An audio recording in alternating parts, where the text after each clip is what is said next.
ଶରଧାବାଲି ଦଳଚକଟା ଘଟଣାରେ କାର୍ଯ୍ୟାନୁଷ୍ଠାନ ବଦଳିଲେ ପୁରୀ ଜିଲ୍ଲାପାଳ ଓ ଏସ୍ପି ଭୁବନେଶ୍ୱର 29/6 ଅଘଟଣ ପରେ ଆସ୍କାନ ପୁରୀ ଶରଧାବାଲି ଦଳଚକଟା ଘଟଣାରେ ରାଜ୍ୟ ସରକାରଙ୍କ କଠୋର ଆସ୍କାନ ଅଘଟଣ ପାଇଁ ବଦଳିଲେ ପୁରୀ ଜିଲ୍ଲାପାଳ ଓ ଏସ୍ପି ପୁରୀ ଜିଲ୍ଲାପାଳ ସିଦ୍ଧାର୍ଥ ଶେଖର ସ୍ୱାଇଁଙ୍କ ବଦଳରେ ଚଞ୍ଚଳ ରଣାଙ୍କୁ ମିଳିଛି ନୂଆ ଦାୟିତ୍ୱ। ଏହା ବାଦ ପୁରୀ ଏସ୍ପି ବିନୀତ ଅଗ୍ରୱାଲଙ୍କ ବଦଳରେ ପିନାକ ମିଶ୍ରଙ୍କୁ ଦାୟିତ୍ୱ ଦିଆଯାଇଛି।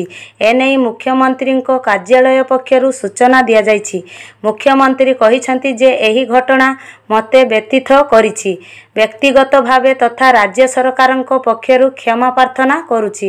ପରଲୋକଗତ ଭକ୍ତଙ୍କ ପରିବାର ବର୍ଗକୁ ମୁଖ୍ୟମନ୍ତ୍ରୀ ସମବେଦନା ଜଣାଇବା ସହିତ ପରିବାରର ନିକଟତମ ଆତ୍ମୀୟଙ୍କ ପାଇଁ 25 ଲକ୍ଷ ଟଙ୍କା ଲେଖାଏଁ ଆର୍ଥିକ ସହାୟତା ରାଶି ଘୋଷଣା କରିଛନ୍ତି।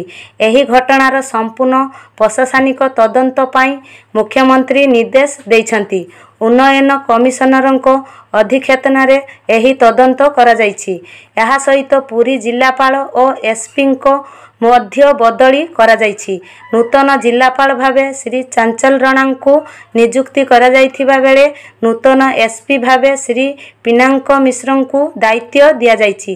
ଏହା ସହିତ ଡିସିପି ଶ୍ରୀ ବିଷ୍ଣୁପତି ଓ କମାଣ୍ଡାଣ୍ଟ ଶ୍ରୀ ଅଜୟ ପାଢ଼ୀଙ୍କୁ ଦାୟିତ୍ୱରେ ଅବହେଳା ଅଭିଯୋଗ ଯୋଗୁଁ ନିଲମ୍ବିତ କରାଯାଇଛି। ମୁଖ୍ୟମନ୍ତ୍ରୀ ଆହୁରି ମଧ୍ୟ କହିଛନ୍ତି ଯେ ମହାପ୍ରଭୁଙ୍କ ରଥଯାତ୍ରା ଆମ ଓଡ଼ିଶା ଜାତିର ଗର୍ବ ଓ ଗୌରବ।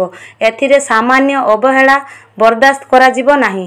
ସମସ୍ତ ଦାୟିତ୍ୱ ବ୍ୟକ୍ତିଙ୍କ ବିରୁଦ୍ଧରେ ଦୃଢ଼ତାମୂଳକ କାର୍ଯ୍ୟାନୁଷ୍ଠାନ ଗ୍ରହଣ କରାଯିବ। ଆମ ଚ୍ୟାନେଲରେ ନୂଆ ଥିଲେ ଲାଇକ୍, ସେୟାର, ସବସ୍କ୍ରାଇବ୍ କରିବେ।